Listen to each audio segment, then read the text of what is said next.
चलिए तो शुरू करते हैं, राइट है। तो भाई प्लेन का इक्वेशन पहले हमें समझना है, हाँ? प्लेन को समझना है, प्लेन होता क्या है। तो आपके बुक में, आपके कॉपी में जितना भी पेज है वह सब एक प्लेन को रिप्रेजेंट करेगा, ठीक है।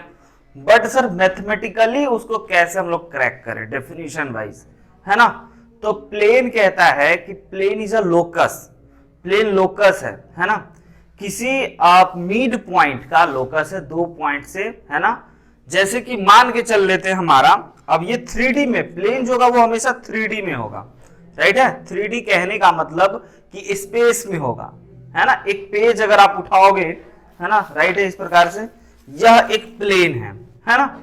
ऐसे भी हो सकता है, ऐसे भी हो सकता है, ऐसे भी हो सकता है, ऐसे भी और ये पूरा एक प्लेन, एक प्लेन का टुकड़ा है। प्लेन का कोई साइज नहीं होता है, प्लेन का कोई आकार नहीं होता है। ये एक रेक्टेंगुलर शेप है ना, यह प्लेन का आकार दे रहा है ना। ये एक प्लेन का टुकड़ा है छोटा सा, ऐसे ऐसे ऐसे कट करके हम लोग रखे होंगे। प्लेन ये पूरा ऐसे ऐसे ऐसे पूरा, समझ रहे हैं। तो ये प्लेन होता है। मैथमेटिकली इसको हम लोग डिफाइन करना है, तो उसके लिए हम आपको समझाते हैं पहले एक छोटा सा एग्जाम्पल। मान के चल लेते इस कमरा में एक पॉइंट यहाँ पे रख देते हैं ए, है ना। यहाँ पे एक पॉइंट ए और यहाँ पे एक पॉइंट बी, और ऐसे करके एक रस्सी बांध देते हैं, ठीक है। अब उस पॉइंट से उस पॉइंट का एक मिड पॉइंट यहाँ पे बीच में कहीं पे होगा। अच्छा, अब जब एक लाइन जाएगा तो एक पॉइंट दिखाएगा। अब इस चीजों को अगर हम आपको फिगर में दिखा दें कि अगर हम लोगों का यहाँ पे एक पॉइंट ए है और यहाँ पे एक पॉइंट बी है, तो ऐसे करके ये पॉइंट गया, यहाँ पे इसका ये मिड पॉइंट हुआ, एक पॉइंट को दिखा रहा है। अच्छा, और ऐसा यहाँ पे फिर से एक लाइन ऐसे निकलेगा, ठीक है, और फिर ऐसे चला जाएगा। ये लाइन और ये लाइन का डिस्टेंस सेम होगा, कहने का मतलब ये वाला चीज ये इसके बराबर होगा, तभी तो ये मिड पॉइंट होगा, है ना। अब आप नीचे से देखें, एक ऊपर से भी देख लो भाई, है ना, ऊपर से ऐसा करके कुछ। अब मान के चलिए इधर से देख लिया, अब इधर से ये ऐसे और फिर ऐसे, फिर ऐसे, फिर ऐसे, समझ रहे हैं। ऐसा चारों तरफ से एक इस प्रकार का हम आपको फिगर बना रहे हैं, जिसमें कि पॉइंट हिट कर रहा है, एरो मार रहा है ना। तो एक हमारा यहाँ पे एरो मारा, कभी यहाँ मारा, ऐसा अनेकों लाइन इसको हिट मारते हुए गया। तो ये बहुत सारा लाइन जब इसको हिट मारते हुए जाएगा, टच करते हुए जाएगा, तो ये एक प्लेन का निर्माण कर रहा है। देख पा रहे हो, यह एक प्लेन का निर्माण करेगा, है ना। बहुत बच्चा कहता है नहीं सर हमको तो एक पॉइंट लग रहा है, हमको तो एक लाइन लग रहा है, लेकिन नहीं, ऐसे सोचो, ये एक प्लेन है। पहले ये सोच लो, यहां से यहां तक का डिस्टेंस, एक पॉइंट यहां पे जन्म ले लिया, एक पॉइंट क्रिएट हो गया, फिर एक दूसरा लाइन इस पे हिट मारेगा, इस पॉइंट से थोड़ा ऊपर नीचे अगल बगल कहीं भी, है ना। और उसी पॉइंट से सेम उस पॉइंट का डिस्टेंस सेम होगा। ए पॉइंट से इस पे अगर हम लोग मान ले कोई पी पॉइंट, तो ये P, P dash, P double dash, ये सब का डिस्टेंस सेम होने वाला है ना, इक्वी डिस्टेंस। तो यही इक्वी डिस्टेंस पॉइंट का जो लोकस है उसको हम लोग प्लेन कहते हैं। सिंपल है।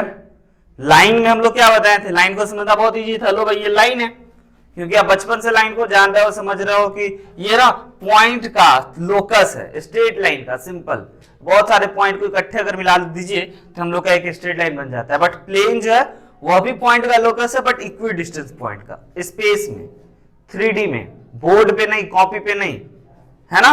बोर्ड पे अगर आपको लगेगा सर ये तो एक लाइन है ना, ऐसे यहां से यहां तक का मिड पॉइंट, यहां से यहां तक का मिड पॉइंट, यहां से यहां तक का मिड पॉइंट, नहीं ये लाइन है चारों तरफ से, है ना। ऐसा समझिए, सिंपल अगर आपको और समझना है कि उस ए पॉइंट से ना एक टॉर्च जैसा लाइट बीम निकल रहा है। लाइट बीम आपको पता है एक लाइन नहीं निकलता है, बहुत सारा लाइट निकलता है, तो इस पे पूरा लाइट फील हो रहा है। अब पता है उस लाइट में कितना रे है, अनगिनत इनफाइनाइट रे है। इनफाइनाइट रे इसको हिट किया, इनफाइनाइट रे इसको हिट करने के बाद एक जो चीजों का निर्माण किया उसको हम लोग प्लेन कहते हैं, राइट है। डेफिनेशन वाइज लिख लीजिए, plane is the locus of plane.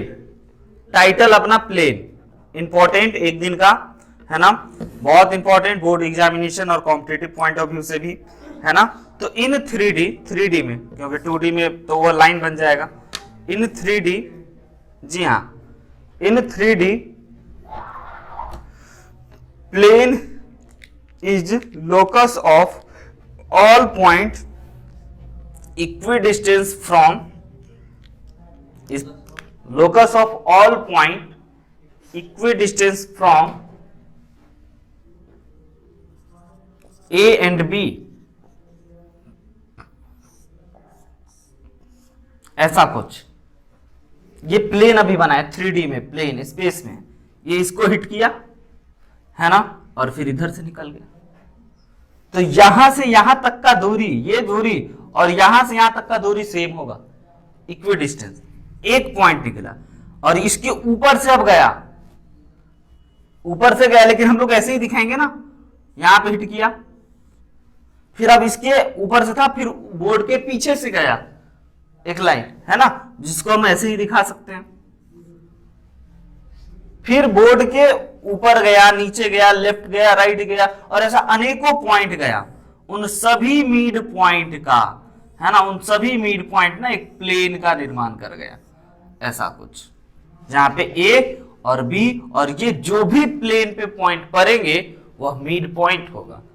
तो ये बात आप लिख लीजिए, in 3D plane is the locus of all point equidistance from A and B. Locus मतलब ट्रेसिंग, कि कहां पे सब पॉइंट पड़ रहा है ना, उसका मतलब लोकस। लोकस तो बचपन से ही पढ़ते आ रहे हो, है ना। अच्छा, उसके बाद अगर मान के चलिए, अब हम आपको बता दें, यह हमारा ए पॉइंट है जो अपने आप में ए वेक्टर है, क्योंकि 3D वेक्टर भी पढ़ रहे हैं तो इसको जरूर लाएंगे, और यह अपने आप में बी वेक्टर है। तो इस प्लेन पे एक पॉइंट ऐसा होगा जिसको हम लोग a प्लस बी बाई 2 बोल सकते हैं, मिड पॉइंट फॉर्मूला है ना। तो हम लोग ये बोल सकते हैं कि this plane is passing through a plus B by 2 vector, क्योंकि इसी मिड पॉइंट है, डेफिनेशन ही है इसका कि भाई इस पे मिड पॉइंट होगा तभी एक प्लेन का निर्माण होगा, है ना। तो a प्लस बी, ये a और ये b, और इस पे जो पॉइंट होगा वो इसका मिड पॉइंट होगा। तो मिड पॉइंट फॉर्मूला से हम लोग x1 और x2 था तो x1 प्लस x2 बाई 2 करते थे। उसी प्रकार से a वेक्टर और b वेक्टर है तो हम लोग a plus B vector by 2 कर सकते हैं। तो यहां पे ये लिख लीजिए कि plane will always passing through, plane is always passing through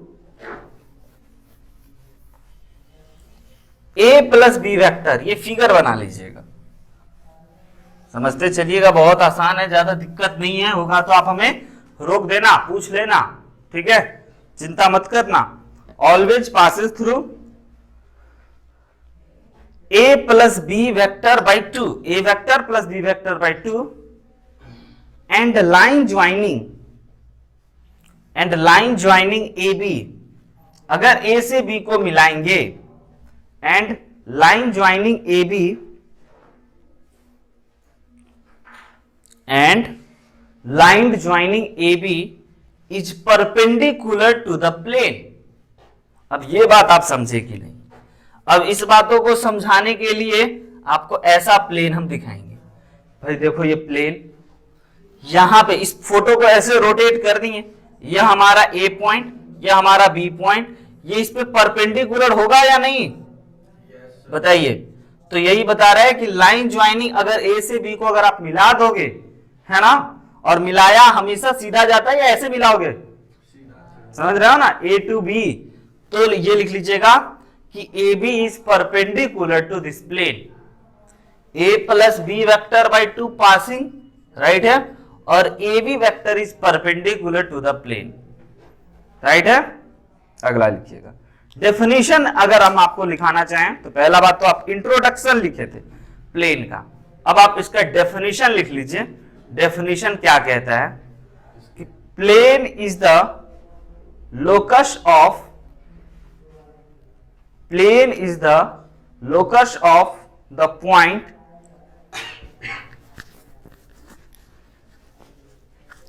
which hold line joining two points, which holds line joining two points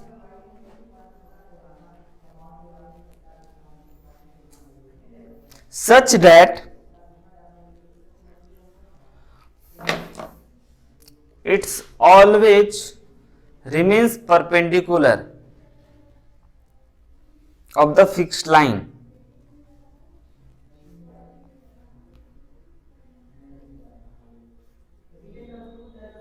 and fixed line is known as perpendicular of fixed line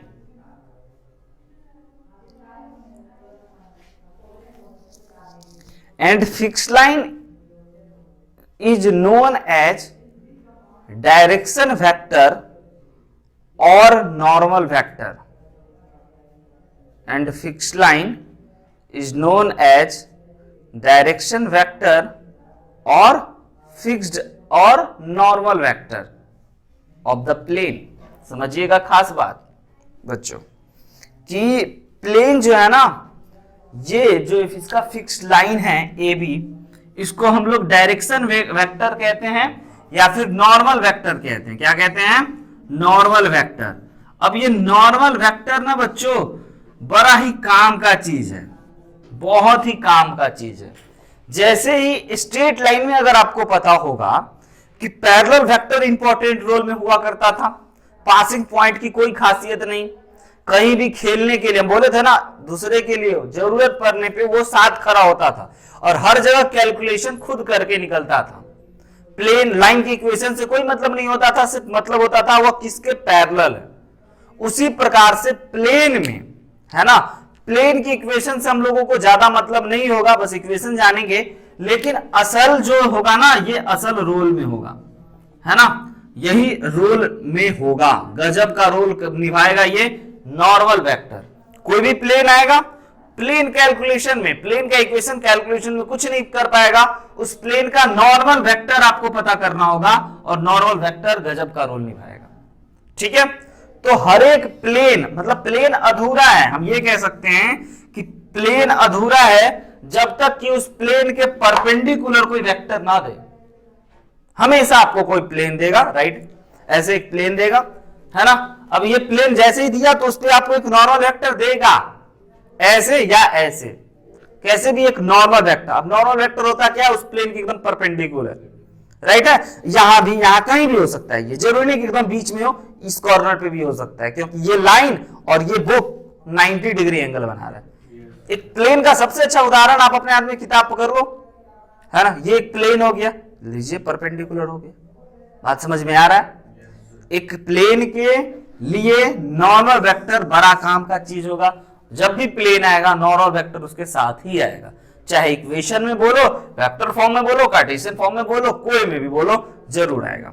अगला लिखिएगा, equation of a plane हम आपको अब समझाना चाहते हैं बच्चों, बड़ा ही काम का बात है। Equation of a plane title डालिएगा, यहीं से आपको अब सीखना है, समझना है। अभी तक तो आप प्लेन को समझ रहे थे कि भाई प्लेन क्या है क्या नहीं है, राइट है। अब इक्वेशन ऑफ प्लेन,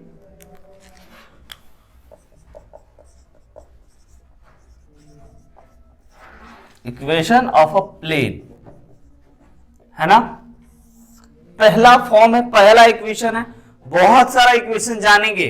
आपको पता है क्लास 11th में लाइन का आप कितना इक्वेशन जाने थे, है ना, 5-6। प्लेन और लाइन बिल्कुल एक साथ, भाई भाई, है ना। भाई भाई का मतलब आपको समझ में आ रहा है कि 2D में x plus Y is equal to 4 एक लाइन को रिप्रेजेंट करेगा, 3D में x plus Y plus Z is equal to 4 एक प्लेन को रिप्रेजेंट करेगा। तो जिस बच्चे को स्ट्रेट लाइन बहुत अच्छे से पता है, स्ट्रेट लाइन रिवाइज कर लेना अगर नहीं याद है तो, और अगर स्ट्रेट लाइन आपको पता है तो आपको प्लेन लगेगा, ये तो स्ट्रेट लाइन ही तो है, बस हर जगह जेड आ रहा है ना। तो स्ट्रेट लाइन और प्लेन बिल्कुल exactly same, straight line 2D में और प्लेन 3D में। अच्छा, अब हम लोग ना इक्वेशन ऑफ प्लेन चाहे तो हम आपको लिखना और कहेंगे याद कर लेना, लेकिन नहीं, आपको समझना है कि इक्वेशन ऑफ प्लेन, क्योंकि आप वेक्टर पढ़ रखे हो, और वेक्टर पढ़ रखे हो तो हम आपको लाइन का इक्वेशन समझा सकते हैं, तो प्लेन तो और भी आसान है। एक कोई प्लेन है, राइट है, प्लेन का इक्वेशन आपको जब भी देगा तो हम क्या बोले, आपको एक नॉर्मल वेक्टर देगा, है ना, जिस वेक्टर का नाम एन वेक्टर कर देते हैं हम। Normal vector N vector always, है ना, फेमस है। ठीक है, अब ये प्लेन एक पॉइंट से पास कर रहा है, पासिंग पॉइंट जिसको कहते थे लाइन में ना, या प्लेन कोई एक गिवन पॉइंट से पास कर रहा है, राइट है, उसको हम लोग ए वेक्टर बोल देते हैं। अब देखिएगा, है ना, यह प्लेन जो है इस ए पॉइंट से पास कर रहा है किसी भी गिवन पॉइंट से, और यह नॉर्मल एक एन वेक्टर के परपेंडिकुलर है, राइट है। अब आपको इक्वेशन लिखना है, तो आपको पता है इक्वेशन लिखने के लिए this is the fixed point, है ना। इक्वेशन लिखने के लिए आपको क्या करना होता है, एक मूवेबल पॉइंट या वेरिएबल पॉइंट की आवश्यकता होती है। वेक्टर के फॉर्म में कहो तो आर वेक्टर, और अगर कार्टेशियन में कहो तो एक्स वाई जेड, है ना। तो हम ना एक आर वेक्टर, भाई आर वेक्टर है एक जो इस प्लेन में कहीं पे घूम रहा है, जैसा कि लाइन में एक लाइन को आर वेक्टर को ऊपर नीचे घुमा रहे थे, या कहीं भी ऐसा बहुत सारा प्लेन में अनेकों पॉइंट है, कोई भी एक पॉइंट आर वेक्टर हो सकता है, और ऐसे मूवेबल है, घूम रहा है, वेरिएबल है, बार बार चेंज कर रहा है अपना जगह, अपना पोजीशन, एक जगह पे उसको रोक करके स्क्रीनशॉट लेकर के हमने देखा तो ये पॉइंट हमारा यहां पकड़ा गया, राइट है, यहां पे पकड़ा गया। जिस पॉइंट का नाम हम ए कैपिटल ए कर देते हैं, इस पॉइंट का नाम हम कैपिटल आर कर देते हैं, राइट है। तो आपको ये दिख रहा है कि ए आर वेक्टर भी बनेगा एक ए आर वेक्टर। ध्यान से, अब आपसे हम पूछेंगे, इस प्लेन पे ए आर वेक्टर है और उस प्लेन के परपेंडिकुलर एक नॉर्मल वेक्टर है, तो क्या आप इतना बात समझ सकते हो कि A R vector is perpendicular to N vector, yes और नो? क्योंकि एन वेक्टर कहां है, एन वेक्टर इसके परपेंडिकुलर है और इसके कोई ए आर वेक्टर है ना, और एन वेक्टर पैरेलल यहां है, तो इसको हम लोग यहां शिफ्ट कर सकते हैं, फ्री वेक्टर। तो दोनों के बीच का एंगल कितना है, 90 डिग्री है, दोनों का बीच का एंगल कितना है, 90 डिग्री है, यानी कि दोनों का डॉट प्रोडक्ट कितना होगा, 0। समझिए, एकदम लाइन बाय लाइन, यानी कि sir A R dot N vector is equal to 0, है ना। अब ए आर वेक्टर को हम लोग क्या position vector of R vector minus position vector of A vector लिख सकते हैं या नहीं? तो ए आर की जगह पे देखिए R vector minus A vector dot N vector is equal to 0, हाँ या ना? This is the equation of plane. बहुत इजी, बट इससे भी और इसको थोड़ा सा मॉडरेट करते हैं, याद करने वाला चीज लाते हैं जो बुक में लिखा रहता है। तो इसको हम लोग क्या कर सकते हैं, R dot N minus A dot N is equal to 0। तो are dot N is equal to A dot N. अब आपको पता है A dot N is a scalar product between two vector, scalar product between two vector, यह एक constant होगा, हाँ या ना? तो इसके जगह पे हम लोग लिख सकते हैं R dot N vector is equal to any constant D. यह दोनों बच्चों प्लेन का इक्वेशन है। एन से एन नहीं कटेगा, डॉट प्रोडक्ट में कब काटे हम लोग, समझ गए, है ना। डॉट प्रोडक्ट में नहीं कटता है, नहीं वेक्टर में नहीं करता, अलजेब्रा में कटता है ना। तो ये दिस इज द बच्चों इक्वेशन ऑफ प्लेन। अच्छा, जिसमें आपको याद रहना चाहिए, हम आपको बोले ना कि ये प्लेन का इक्वेशन आप कब लिखोगे, जब आपको आर वेक्टर तो variable point x y z, a vector fix point question देगा, और एन वेक्टर ऑलवेज देगा नॉर्मल वेक्टर। तो हम लोग ए की जगह ए, एन की जगह एन, डॉट प्रोडक्ट लगा करके 0 करके इक्वेशन ऑफ प्लेन ला दिए। ये कब, ये जब पासिंग पॉइंट नहीं देगा, है ना, और आर वेक्टर एन वेक्टर देगा, दोनों को हम लोग डॉट प्रोडक्ट करके इज इक्वल टू डी कोई कांस्टेंट देगा, तो प्लेन का इक्वेशन हम लोग समझ जाएंगे। अच्छा, ये इक्वेशन हम तो ऐसे लिखे हैं ना, बट बुक में प्लेन का इक्वेशन कैसे लिखेगा, ये तो स्टैंडर्ड फॉर्म हो गया, है ना। बुक में ऐसे लिखेगा R vector dot 3i cap plus 2j cap plus 5k cap is equal to 6। यह क्या है, देख के आप क्या कहोगे, यह क्या है बताओ? तो कहोगे sir this is the equation of plane, है ना। उस प्लेन का नॉर्मल वेक्टर से हम बता सकते हैं, है ना भाई, यही 3 2 5, है ना। और 6 क्या है सर, नहीं पता।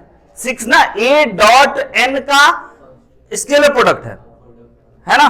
सर इस प्लेन को देख करके क्या पासिंग पॉइंट बता सकते हो? नहीं, नॉर्मल वेक्टर बता सकते हो, है ना। नोट किया जाए जल्दी से, इक्वेशन ऑफ प्लेन, है ना।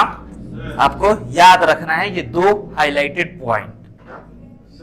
जी हाँ, डॉट एन वेक्टर को भी तो हम कांस्टेंट बोल सकते हैं ना? जी हाँ, ए डॉट एन को ही तो कांस्टेंट बोले हैं, D.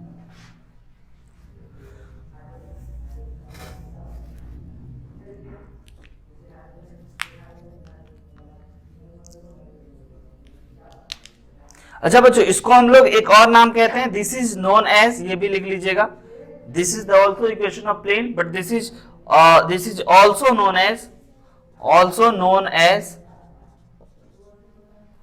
Scalar product form of a plane. लिख लीजिएगा इसको।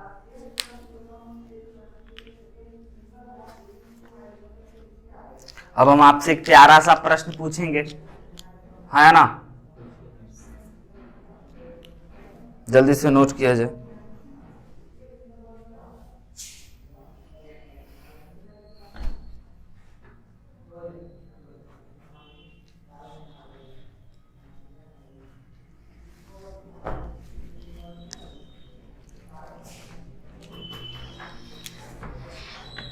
समझ गया? अगर आपको हम पासिंग पॉइंट दे दिया, नॉर्मल वेक्टर दे दी, तो आप इक्वेशन बड़े आसानी से निकाल सकते हो, बता सकते हो हमें, है ना। ये नोट करने के बाद आप एक क्वेश्चन लिखिएगा, equation of plane passing through. बड़ा ही इजी आपको बताना है इक्वेशन, बहुत जल्दी से आप बता सकते हो। Equation of plane passing through, आइए हम लिख दें क्वेश्चन। ये तो नहीं भूलना ना, इक्वेशन ऑफ प्लेन तो नहीं भूलोगे, याद रखना पड़ेगा हमेशा हमेशा के लिए, है ना। लिखिएगा इक्वेशन ऑफ प्लेन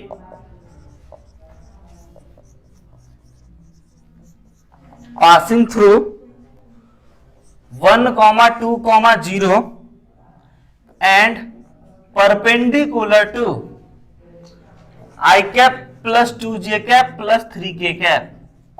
बताइए एक प्लेन का इक्वेशन बताइए जो प्लेन 1, 2, 0 से पास आउट कर रहा है और बच्चों परपेंडिकुलर है i cap plus 2j cap plus 3k cap vector के। इजी और not? Happy easy sir, happy easy भी कोई चीज होता है ना, वही है ये।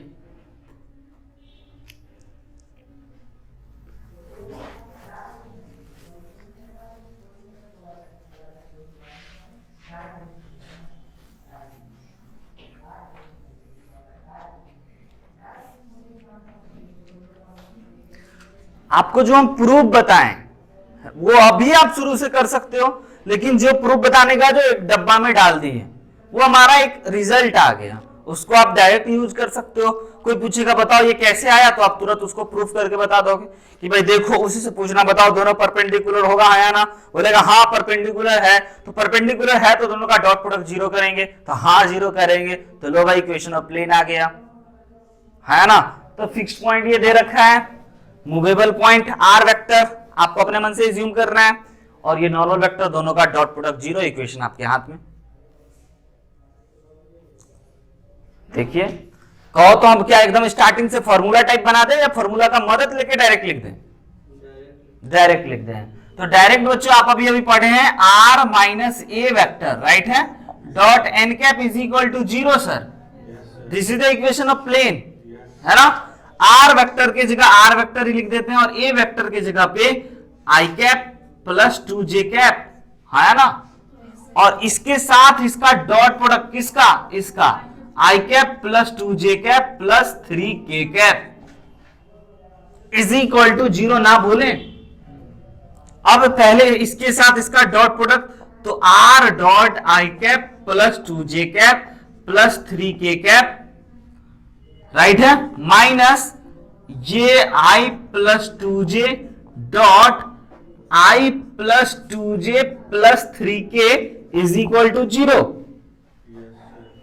अब इसको तो हम लोग ऐसे ही रहने देते हैं, क्योंकि इसको टकराएंगे तो कार्टेशियन फॉर्म में आ जाएगा, इन दोनों को सिंप्लीफाई करा जा सकता है।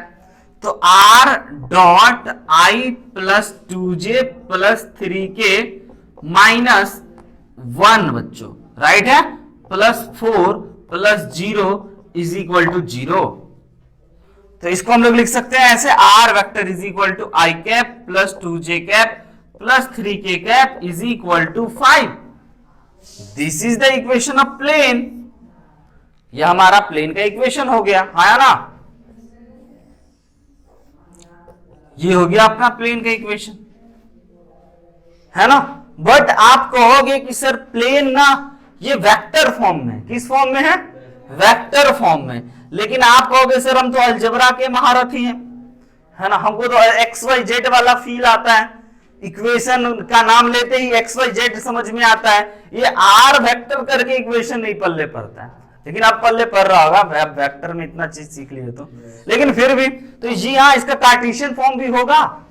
कैसे कार्टेशियन होगा, सिंपल आर वेक्टर के जगह पे आपको x I cap plus Y J cap plus Z K cap रखना है।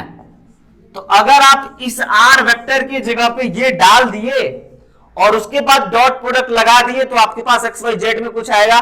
This is the equation of plane Cartesian form. Yes और नो? तो इसके एक्स आई कैप आइए लिख देते हैं Y J cap Z K cap, और इसके जगह पे फिर हम लोगों का हो गया i cap plus 2 cap plus 3 cap is equal to 5। देखो भाई, तो इसको हम लोग लिख सकते हैं x प्लस 2y प्लस 3, ये 2 है क्या, z है, plus 3z is equal to 5। This is the equation of plane in Cartesian form. भूलोगे तो नहीं, याद रहेगा वेक्टर और कार्टेशियन। हम अलग से टाइटल नहीं डलवाएं, कहो तो टाइटल भी डाल दें, equation of plane in Cartesian form direct r dot a is equal to d। ये था ना वेक्टर फॉर्म में। कार्टेशियन में क्या करते हैं, x i y j z k, और ए की जगह पे क्या लिखते हैं, ए कोई वेक्टर देता ना अपने पास, है ना, a i cap b j cap c k cap मान के चल लेते हैं। तो यहां से आ गया हमारा a x plus B Y plus C z is equal to d. इसको मिटा देते हैं, 2D में बोलते हैं तो आप बोलते हैं सर स्ट्रेट लाइन का इक्वेशन। ये लग गया 3D में है, तो this is the equation of plane in Cartesian form.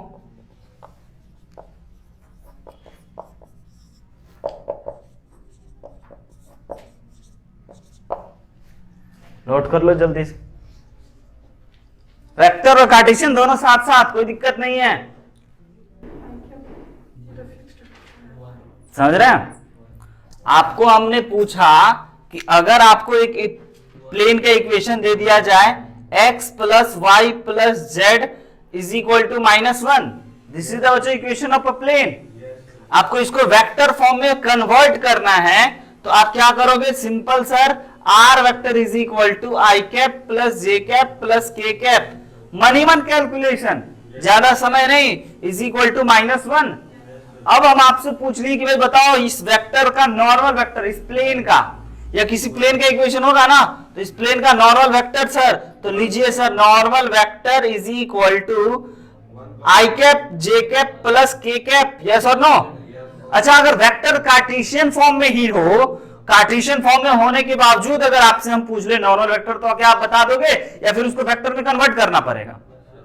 Right है, एक बताओ इसका जल्दी से, वही तो दिक्कत है। देखो भाई, ये हम आपको दे रहे हैं 2x plus 3y plus 5z minus 6 equal to 0। अब यह इक्वेशन ऑफ अ प्लेन, यह एक प्लेन का इक्वेशन है ना, इक्वेशन ऑफ प्लेन है। आपको पहचानना होगा कि अच्छा ये लाइन का इक्वेशन है, ये प्लेन का इक्वेशन है, ये वेक्टर फॉर्म है, ये कार्टेशियन फॉर्म है, ये 2D लाइन का है ना, ये 3D में लाइन का है। एवरीथिंग आपको पता होना चाहिए। देख करके इसको अगर आप कहीं देख लिए तो आपको ये दिमाग में जरूर चमकना चाहिए, this is the equation of plane. यह इक्वेशन ऑफ प्लेन है, किस फॉर्म में, कार्टेशियन फॉर्म में। अब इस वेक्टर को देख करके मां भवानी का एकदम कसम है, बदलना मत वेक्टर फॉर्म में इसको, समझ गए? नॉर्मल वेक्टर बताओ क्या होगा। Very good sir, coefficient of X Y और जेड, है ना, वेरी गुड। तो 2i cap plus 3j cap plus 5k cap is the normal vector. Passing point नहीं बताएंगे, है ना, क्योंकि नहीं पता चल सकता है।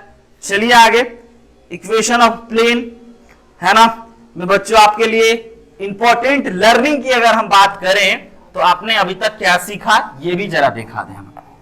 Equation of plane x y z, जी हाँ, वेरिएबल वेक्टर होगा, जो कि जब जब इक्वेशन की बात होगी तब तब एक्स वाई जेड आएगा, आर वेक्टर आएगा, है ना। अगर आप एक्स वाई जेड को हटा दिए तो इक्वेशन कहां का, वैसे ही जैसे स्ट्रेट लाइन में अगर हम आपको बोल दिए 2 + 3 = 5 क्या इक्वेशन है, और यहां पे अगर लगा दिए तब ना मजेदार बात है, तब तो ये लाइन की इक्वेशन है। ये डिस्कस कर रखे हम आपको, है ना।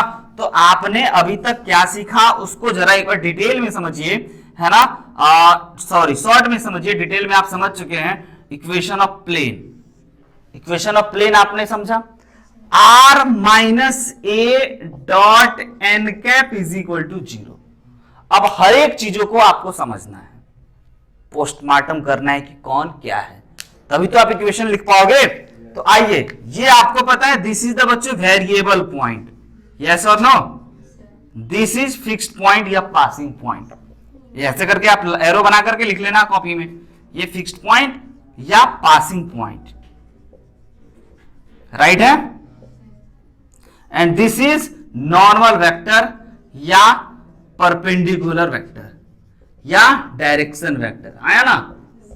ये सब कुछ बातें जो आपको हमेशा, तो हम आपको यहां पे ये इंपॉर्टेंट लर्निंग के तौर पे बताना चाहेंगे कि किसी भी प्लेन के इक्वेशन के लिए, है ना, आपने क्या सीखा, आपने सीखा एक बहुत गजब की चीज कि सर हम किसी भी प्लेन का इक्वेशन बता देंगे, कब, इंपॉर्टेंट लर्निंग के तौर पे ये भी आपको लिखना ही चाहिए, है ना। हमने सीखा कि भाई किसी भी प्लेन के इक्वेशन के लिए, एकदम हिंदी भाषा में लिख लेना, किसी भी प्लेन के इक्वेशन के लिए, किसी भी प्लेन के इक्वेशन के लिए आपको पता है क्या क्या चीजों की आवश्यकता होगी।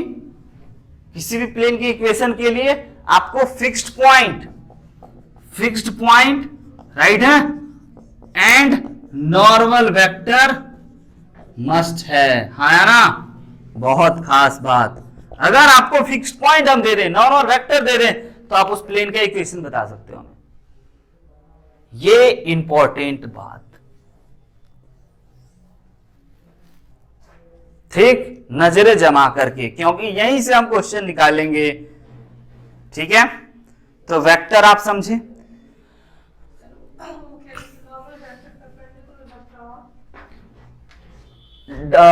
नॉर्मल वेक्टर, परपेंडिकुलर वेक्टर और डायरेक्शन वेक्टर।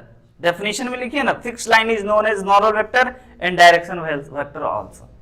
अच्छा बच्चों, कार्टेशियन फॉर्म में जब आप किसी प्लेन का इक्वेशन देखते हो ax + by + cz + d = 0, तो आपको पता है कि ये a b c क्या है, आपका dr है, dr of normal vector, direction ratio normal vector का मिटा दिए यहाँ पे 2 3 i, तो 2i cap 3j cap 4k cap, तो i कैप j कैप और k कैप वाले को हम लोग dr कहते हैं, डायरेक्शन रेशियो।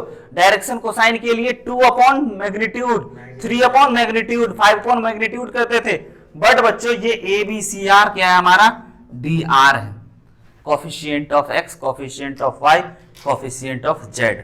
इंपॉर्टेंट बात है, कोई भी प्लेन का इक्वेशन देंगे हम बोलेंगे भाई dr बताओ। अगला title, equation of plane in normal form, equation of plane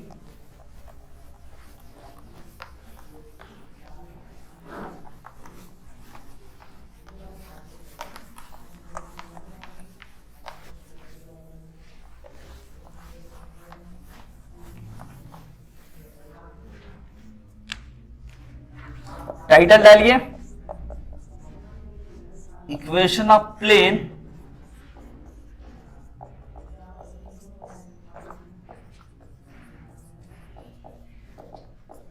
देखिएगा, vector form, Cartesian form, done है। स्ट्रेट लाइन का आपको इक्वेशन पता होगा नॉर्मल फॉर्म में, तो अभी तक आपने पढ़ा r dot n vector is equal to sir any distance d, मतलब एनी कांस्टेंट d, राइट है, r डॉट n। अब हम लोगों को इक्वेशन ऑफ प्लेन समझना है नॉर्मल फॉर्म में, तो नॉर्मल फॉर्म के लिए हमको क्या करना है बच्चों, ये समझिएगा, r dot n vector is equal to d दे रखे है ना, इसके मैग्नीट्यूड से हम लोग n वेक्टर के मैग्नीट्यूड से बोथ साइड डिवाइड लगा सकते हैं, कोई दिक्कत नहीं है, राइट है। n वेक्टर का मैग्नीट्यूड, राइट है, एक कांस्टेंट देगा, और ये n/n वेक्टर क्या होता है, n कैप, तो are dot N cap is equal to ये कांस्टेंट डी नहीं होगा, आज कोई अलग कांस्टेंट आएगा तो इसका नाम पी कर देते हैं। R dot N cap is equal to P, this is the equation of plane in normal form where n is the unit vector of normal vector and p is the perpendicular distance from origin। आई बात समझ में? फिर से बताएं, ये जैसे हम लोग n कैप से n वेक्टर के मॉड से डिवाइड लगाएं, है ना, तो ये हमारा n कैप बन गया और यह एक कांस्टेंट बना। तो अगर कोई हमारा प्लेन का इक्वेशन होगा ना, ये है ना, यह प्लेन का इक्वेशन होगा, तो यह ओरिजिन से कितना दूर है ये डिस्टेंस आपको बताएगा कितना दूर है। और ये एन कैप क्या होगा, उस नॉर्मल वेक्टर का unit vector. Normal vector 2i cap 3j cap 4k cap होगा ना, उसका यूनिट वेक्टर कैसे निकालते थे, N cap is equal to N vector का मैग्नीट्यूड से आप डिवाइड लगा करके लिखिएगा। एकदम बहुत इंपॉर्टेंट है बच्चों आपको याद रखने के लिए, है ना, कि ये लिख लीजिएगा डिस्टेंस फ्रॉम ओरिजिन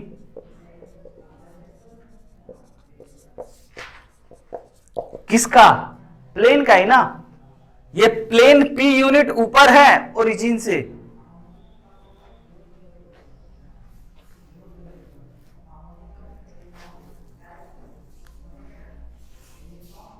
ये तो हो गया वेक्टर फॉर्म सर, हर एक का वेक्टर फॉर्म और कार्टेशियन फॉर्म, हर एक इक्वेशन को हम लोग दो रूप में जानेंगे। अगर नॉर्मल फॉर्म ही जान रहे हैं तो नॉर्मल का ये हो गया वेक्टर फॉर्म। अब हम लोगों को दूसरा समझना है कार्टेशियन फॉर्म, राइट है।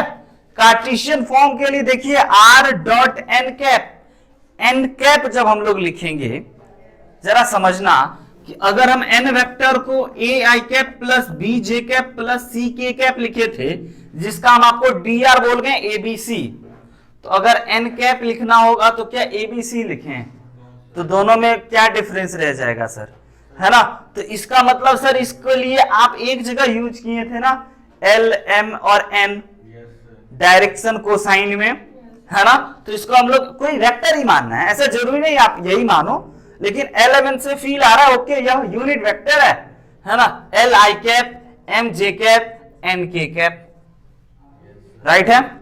तो अब हम लोग इसको कार्टेशियन में जैसे ही कन्वर्ट करेंगे तो आर वेक्टर की जगह पे तो x i y j z k, और एन कैप की जगह पे l i plus m j plus n k is equal to perpendicular distance p, है ना। अब आप समझ गए कि okay sir l x m y n z plus कुछ नहीं इज इक्वल टू पी, समझ रहे हैं। तो this is the equation of plane in normal in Cartesian, normal का कार्टेशियन फॉर्म और वेक्टर फॉर्म। हाँ जी सर, जो नॉर्मल फॉर्म है ना सर, तो उसका वो तीनों वैसे पॉइंट्स बता दीजिए कि वो एन और वो क्या पी क्या है। R is the variable point always, sir, हमेशा मूवेबल पॉइंट वेरिएबल पॉइंट कोई डाउट नहीं। ये N cap is the unit vector of normal vector.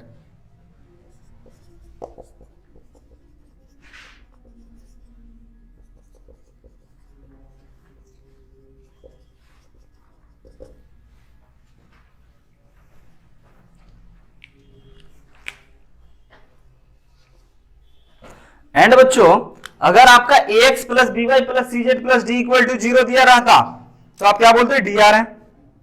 आज L X plus M Y plus N Z is equal to P है, तो ये L X L M और N क्या है, डी सी, डायरेक्शन कोसाइन, क्योंकि सर उस vector के उसके मैग्नीट्यूड से आप डिवाइड कर दिए, और जब उस वेक्टर के उसके मैग्नीट्यूड से डिवाइड कर दीजिएगा या यूनिट वेक्टर निकालिएगा तो आई के जे के और के बगल वाले चीजों को हम लोग डीसी कहते हैं। तो वे लिख लीजिएगा वेयर डीसी एलिमेंट, डीसी पूरा है डायरेक्शन कोसाइन, आप अधूरा मत लिखना।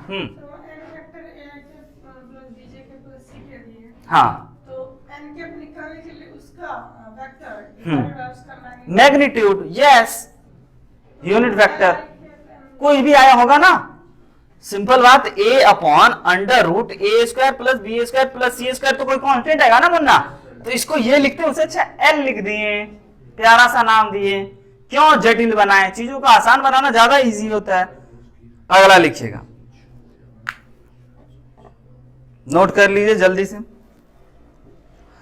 है ना इजी बिल्कुल, स्ट्रेट लाइन जैसा। स्ट्रेट लाइन जरूर अच्छे से रिवाइज कर लीजिएगा प्लीज।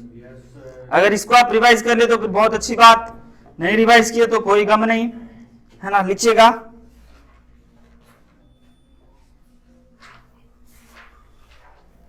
फाइंड, क्वेश्चन एक, find vector equation of a plane. Question लिख दें,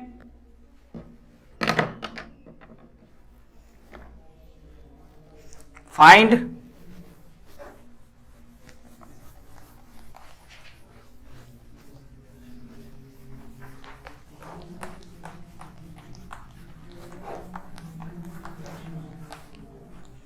लिखिएगा question, find the vector equation of a plane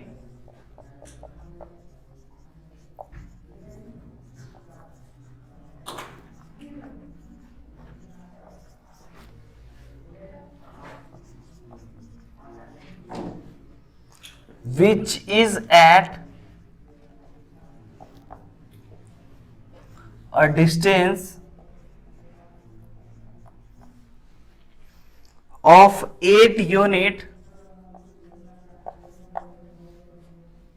from origin and which is normal to the vector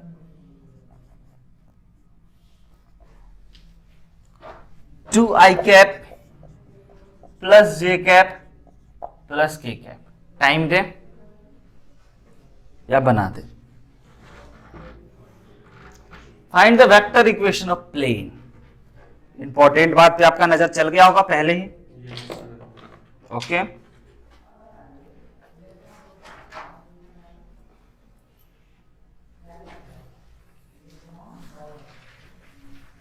यही सब है बच्चों आपके बोर्ड एग्जामिनेशन के लिए बहुत इंपॉर्टेंट, यही सब बिल्कुल एग्जैक्टली यही क्वेश्चन सब सेम आएगा आपके सामने। बस यहाँ पे है ना बच्चा, इसकी जगह पे कुछ लिख देगा 8 की जगह पे अपने मन से, और इसकी जगह पे कुछ लिख देगा, एकदम सेम डिट्टो, राइट है, बहुत इजी।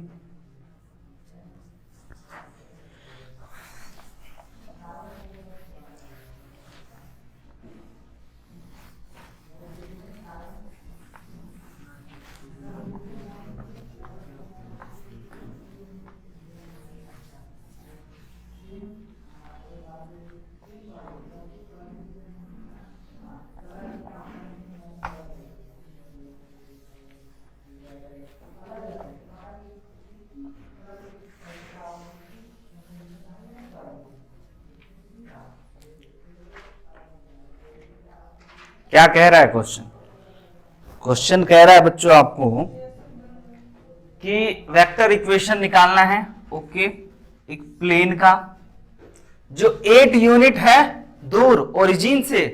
कौन सा लगाइएगा, नॉर्मल फॉर्म या जो जनरल फॉर्म था, normal form. Sir r dot N cap is equal to 8, है ना, समझिएगा sir, r dot N cap is equal to 8, because 8 distance दे रखा है। एन कैप कैसे लाएंगे, तो आगे पढ़िए, which is normal vector to this and this is बच्चों नॉर्मल वेक्टर।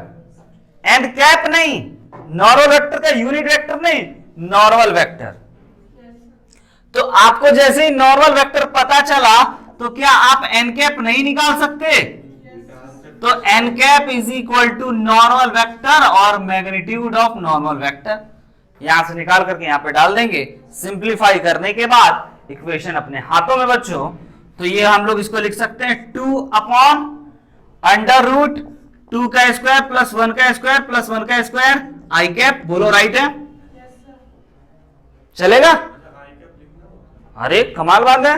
अच्छा उसके बाद फिर है ना 1 अपॉन अंडर रूट 2 का स्क्वायर प्लस 1 का स्क्वायर प्लस 1 का square j cap plus 1 upon under root 2 का स्क्वायर प्लस 1 का स्क्वायर प्लस 1 का स्क्वायर का अंडर रूट के कैप आइए 2 अपॉन 2 टू जा 4 और 1 5 और 1 6 रूट 6 है ना, 2 root 6 I cap plus 1 upon root 6 J cap plus 1 upon root 6 K cap. लिख दें R dot 2 root 6 I cap plus 1 by root 6 J cap plus 1 by root 6 K cap is equal to 8। ये हो गया equation. इसको और standard form में लाना हो तो क्या करेंगे sir?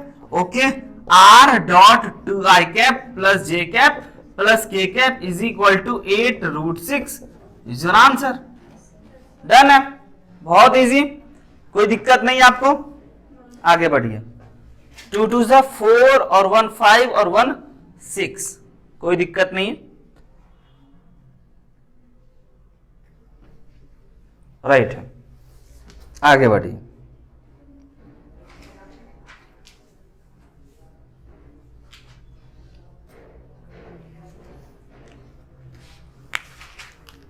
reduce the equation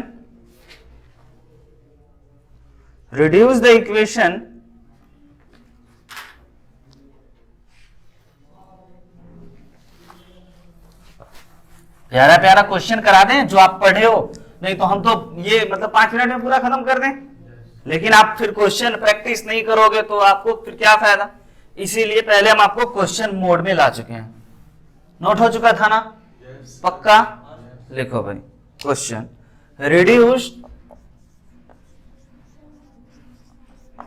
reduce the equation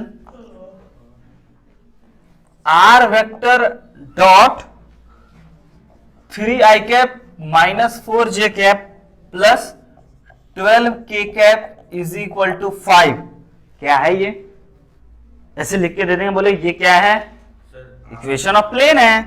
ये पता होना चाहिए, भूल जाता है बच्चा सब कि ये क्या है ना। ये देख करके equation of line, equation of plane, equation of circle, equation of parabola, equation of hyperbola, ये सब एकदम बेसिक चीज है।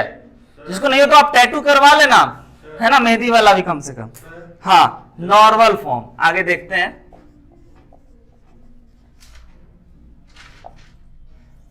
नॉर्मल फॉर्म, जब तक क्वेश्चन में ना बोले नॉर्मल फॉर्म तब तक हम लोग को वेक्टर फॉर्म ही लेना है ना। हाँ, hence find the length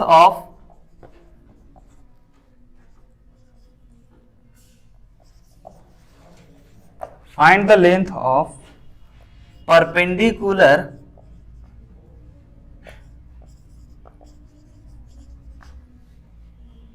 from the origin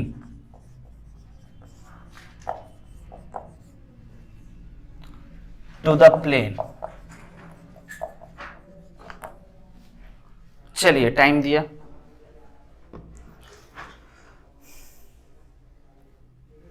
sir normal form में रिड्यूस करना है। जी हाँ, नॉर्मल फॉर्म में इसको कन्वर्ट करना है और ये भी बताना है कि यह कितना दूर है ओरिजिन से।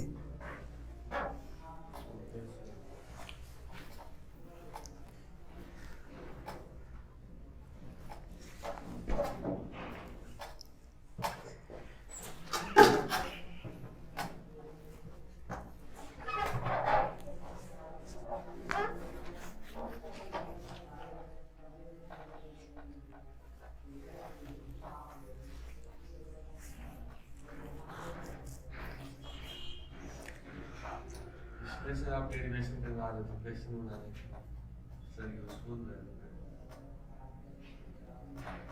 अपना तरीका ही अलग है बच्चों, क्या कहना। बाकी आप किताब पढ़ पढ़ के मर जाओगे, आपको समझ ही नहीं आएगा।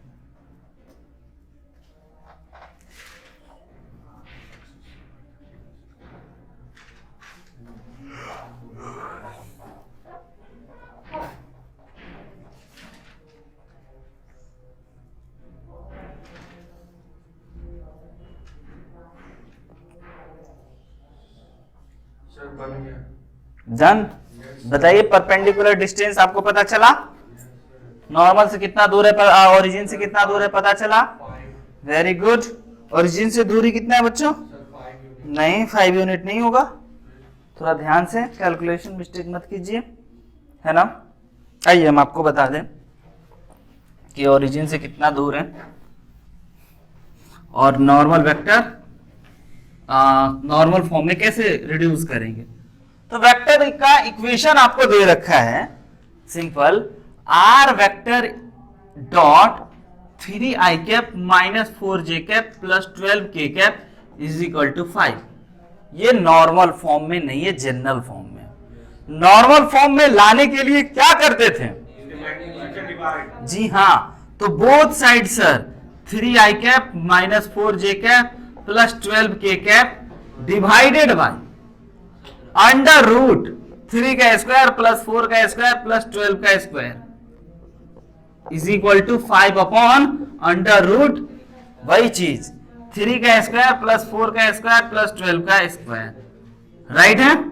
अब देखिए ये r डॉट, अब आपको पता है ये 9 प्लस 16 प्लस 144 169 13 का स्क्वायर, तो 3i upon 13 minus 4j upon 13 plus 12k upon 13, right है, इज इक्वल टू 5 अपॉन 13। अब क्या ये नॉर्मल वेक्टर है? क्या नॉर्मल वेक्टर का यूनिट वेक्टर है। और जब सर आप हमें बताए थे कि जब नॉर्मल वेक्टर का यूनिट वेक्टर बगल में आ जाए और आरएचएस में जो भी कांस्टेंट हो वो परपेंडिकुलर डिस्टेंस होता है, तो इसको तो हमने कन्वर्ट कर दिया नॉर्मल फॉर्म में, और जो भी ये हो गया this is the perpendicular distance from origin. जी हाँ, 5 अपॉन 13। सर आप ये भी तो बोले थे कि 13 अगर उधर चला गया तो उसे कट भी जाएगा ना फिर। कहाँ कटा? अभी तो ऐसे ही है ना, वो अलग अलग क्वेश्चन में कटे छटे अलग बात। तो आपको ये बात समझ में आया कि हमने इस प्लेन को जनरल फॉर्म से नॉर्मल फॉर्म में कन्वर्ट किया, और नॉर्मल फॉर्म में कन्वर्ट करने का एक बहुत बड़ा पुण्य मिला। वो पुण्य क्या मिला कि हम लोग जान पाए कि यह जो भी प्लेन है, यह प्लेन ना ओरिजिन से 5 अपॉन 13 यूनिट दूर है ना, परपेंडिकुलर डिस्टेंस 5 अपॉन 13 है। अब ओरिजिन आप समझ रहे हो, आप एक पेज दो हमें, अगर फटा चिटा है आपके पास तो फाड़ के मत देना। ऐसे करके ना आपका ये प्लेन है, राइट है, एक्स वाई जेड एक्सिस है, ठीक है। कोई छोटा मोटा कार्ड भी चलेगा, टाइप से विजिटिंग कार्ड वगैरह कुछ भी, ठीक है, राइट है, यही मान के चल लेते हैं। अब ये अपना X axis Y axis Z axis हो गया, ऐसे ये प्लेन होगा, है ना। अब ओरिजिन से इस लाइन पे एक परपेंडिकुलर लाइन होगा, है ना, ये, तो ओवरऑल आपको ये डिस्टेंस मिल गया। ये कितना दूर है, ओरिजिन से कितना दूर टंगा हुआ है, ये आपको पता चल गया नॉर्मल फॉर्म में लिखने मात्र से, समझ रहे हैं। और वैसे जनरल फॉर्म में नहीं पता चलता ये कितना दूर है, बस इसका नॉर्मल वेक्टर पता चलता, लेकिन अब पता चल गया। तो अगले दिन बच्चों हम लोग equation of plane in Cartesian form पढ़े, इंटरसेप्ट फॉर्म समझेंगे। जैसे कि equation of straight line, straight line का हम लोगों का था ना, समझिएगा, स्ट्रेट लाइन का था x upon a plus Y upon B is equal to 1। यह आपका स्ट्रेट लाइन का इक्वेशन हुआ करता था इंटरसेप्ट फॉर्म में, आप समझ जाते थे ओके सर ये a बताता है कि ये x एक्सिस को a दूरी पे काट रहा है, और ये b बताता था कि इस y एक्सिस को b दूरी पे काट रहा है। एग्जैक्टली उसी प्रकार से बच्चों अगर हम इसमें अगले क्लास में x upon a plus Y upon B plus Z upon C is equal to 1 कर देंगे, तो ये इक्वेशन ऑफ प्लेन हो जाएगा इन इंटरसेप्ट फॉर्म। ये पता चलेगा कि ये प्लेन जो है ना वो x एक्सिस को a यूनिट पे कट मार रहा है, और ये जो है ना y एक्सिस को b यूनिट पे और z एक्सिस को c यूनिट पे, कुछ इस प्रकार से अगर x y z बना दिया जाए तो ये जो दूरी होगा सर ये a होगा, ये b होगा, और ये वाला चीज होगा ये c होगा, राइट है। अगले दिन इतना ही, तब तक के लिए हंसते मुस्कुराते और पढ़ते, बाय बाय, आपका दिन शुभ हो।